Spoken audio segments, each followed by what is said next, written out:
Baik, assalamualaikum warahmatullahi wabarakatuh. Waalaikumsalam warahmatullahi wabarakatuh. Selamat pagi, salam sejahtera bagi kita semua. Baik, kita bertemu kembali ya di dalam ruangan ini untuk melakukan proses perkuliahan. Jadi hari ini kita akan melaksanakan pembelajaran mata kuliah praktikum kewirausahaan.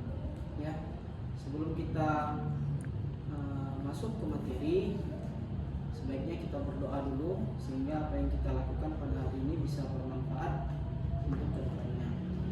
Silakan berdoa menurut agama dan kepercayaan masing-masing. Berdoa dimulai.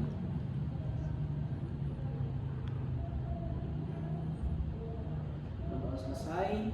Baik, Pak akan absensi dulu ya. Semua mahasiswa yang hadir pada hari ini. Indah Dwi Jaya Hadir Pak. Nia Diani Putri, Kalista Raurel Felicia, Hadir Pak. Muhammad Bintang Respati, Nur Sakina Maharani, Hadir Pak. dan Sania. Hadir Pak. Ya, baik, hadir semua ya hari ini. Alhamdulillah kita hadir semua. Jadi sebelum Pak akan menjelaskan materi, ada beberapa capaian pembelajaran yang harus kalian capai ya, kalian tuju setelah mengikuti perkuliahan hari ini ya. Yang pertama, kalian mampu memahami pentingnya menumbuhkan jiwa kewirausahaan. Kedua, kalian atau saudara mampu menganalisis bagaimana cara menemukan ide bisnis dan strategi dalam memulainya. Kemudian yang terakhir, yang ketiga, bagaimana saudara bisa memahami kunci menuju kesuksesan seorang wirausaha. Ya, baik, ini outline ya, online pembelajaran kita hari ini. Sebelum itu Pak akan mau tanya dulu, ya,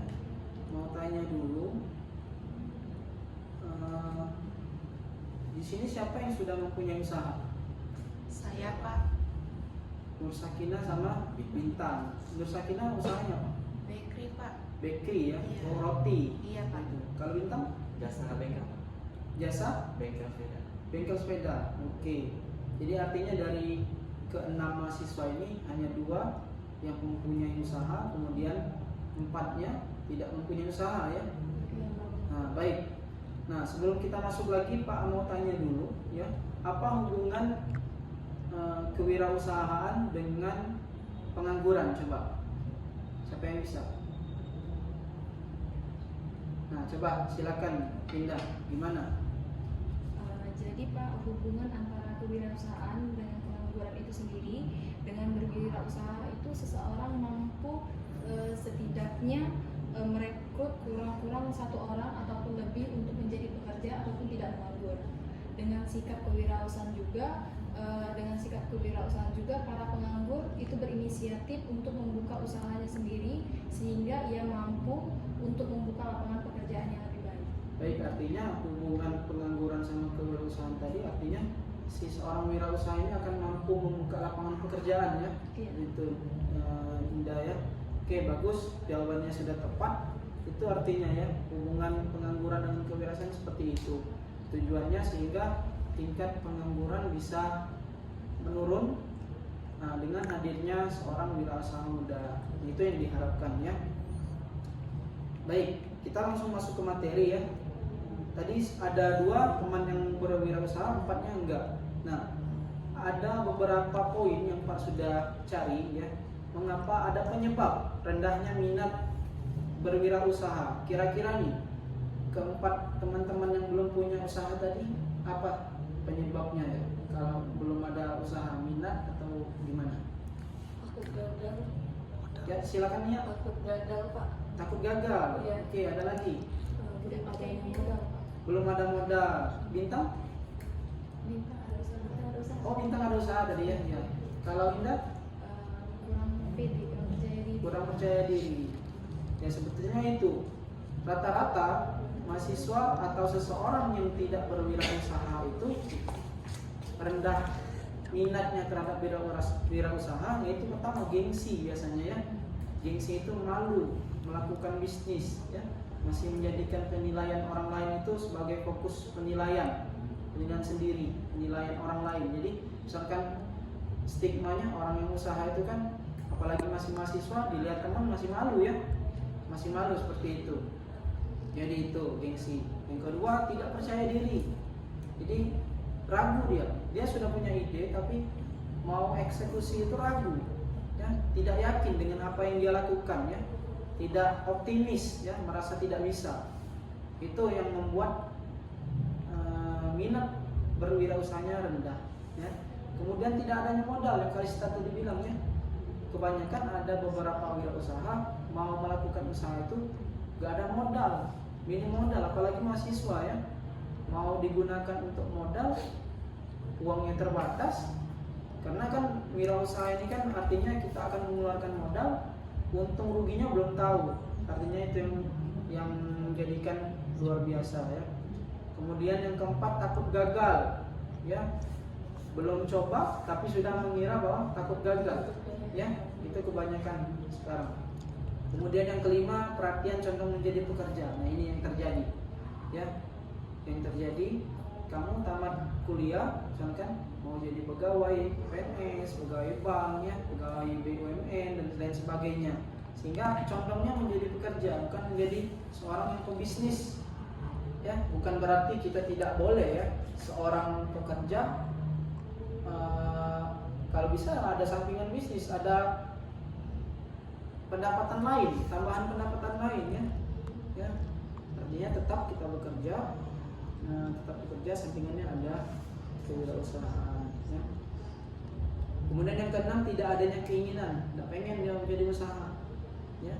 Jadi langkah awal untuk memulai bisnis itu yang pertama keinginan yang kuat, ya, keinginan yang kuat untuk melakukannya. Kemudian lingkungan, nah ini juga sangat berpengaruh terhadap rendahnya minat berwirausaha. Jadi kalau mau minatnya jadi tinggi, berkumpulan dengan teman-teman yang punya usaha sehingga ada motivasi, ya. Dan yang ke-8 ini kurang motivasi, ya, kurangnya motivasi. Ini terkait rendahnya minat berwirausaha. Nah, ini Pak ada 3 video, ya. 3 video. Coba kita tonton dulu. Itu berpilihan, terserah Anda yang mau kerja terus, tapi tidak pernah investasi atau punya bisnis sendiri. Anda bisa mau kerja ikut orang, boleh, kerja sendiri boleh, tapi saran saya mulailah bisnis sendiri atau minimal punya investasi sendiri sedemikian sehingga investasi ini yang akan menghasilkan uang untuk kita tanpa kita harus memeras keringat lagi. Semoga bermanfaat. Saya Tuh Desa Maringin mengucapkan salam dahsyat.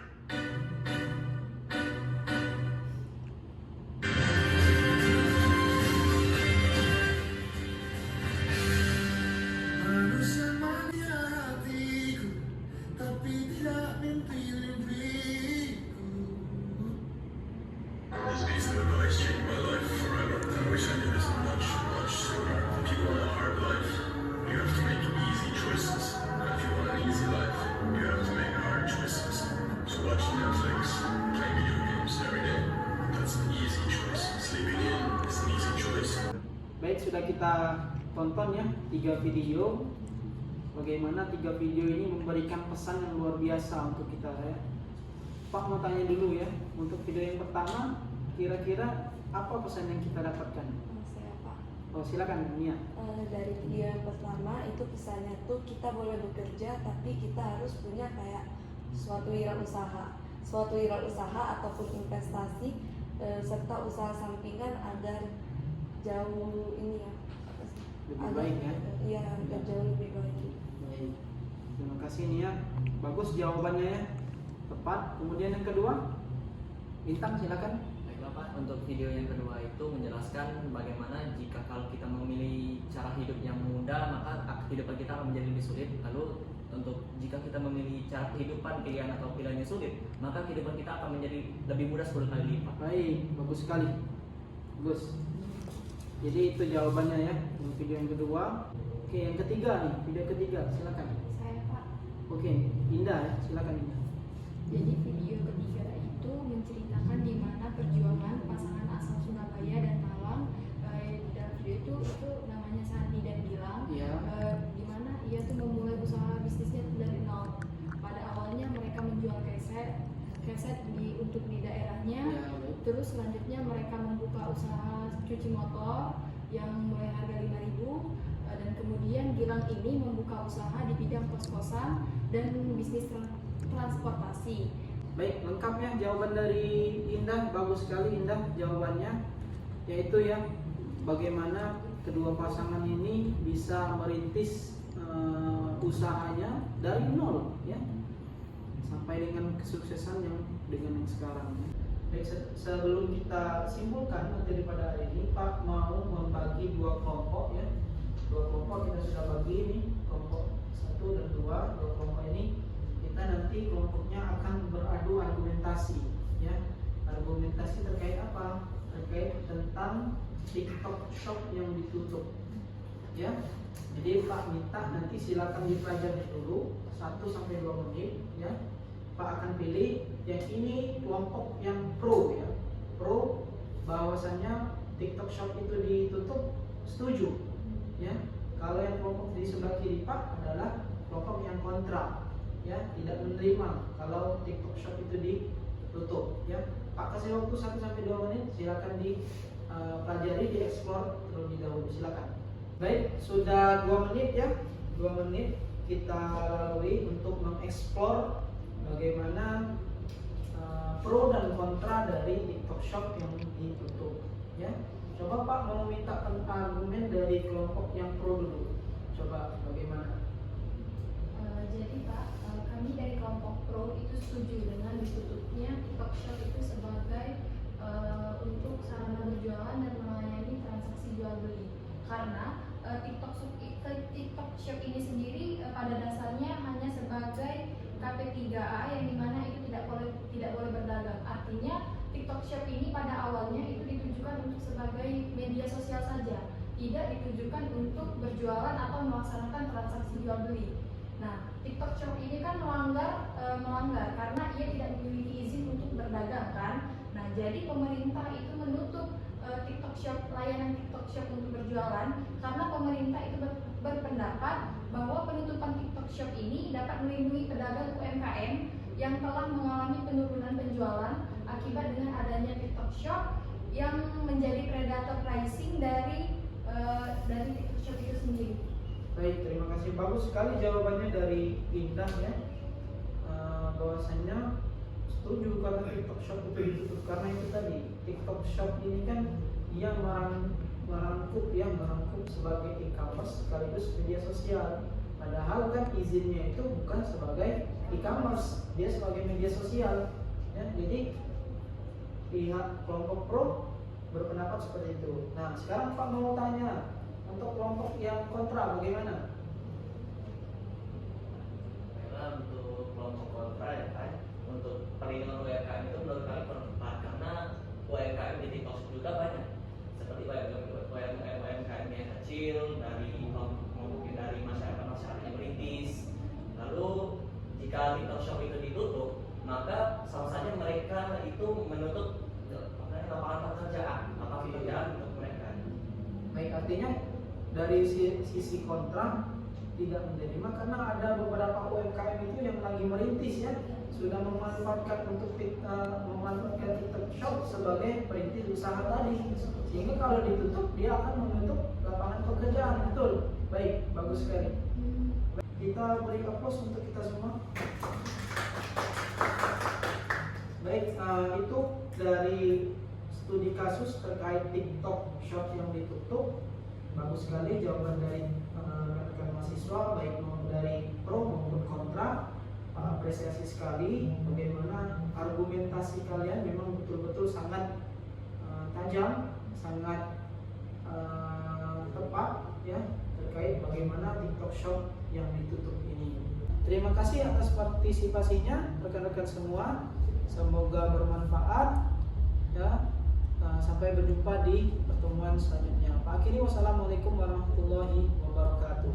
Waalaikumsalam warahmatullahi wabarakatuh.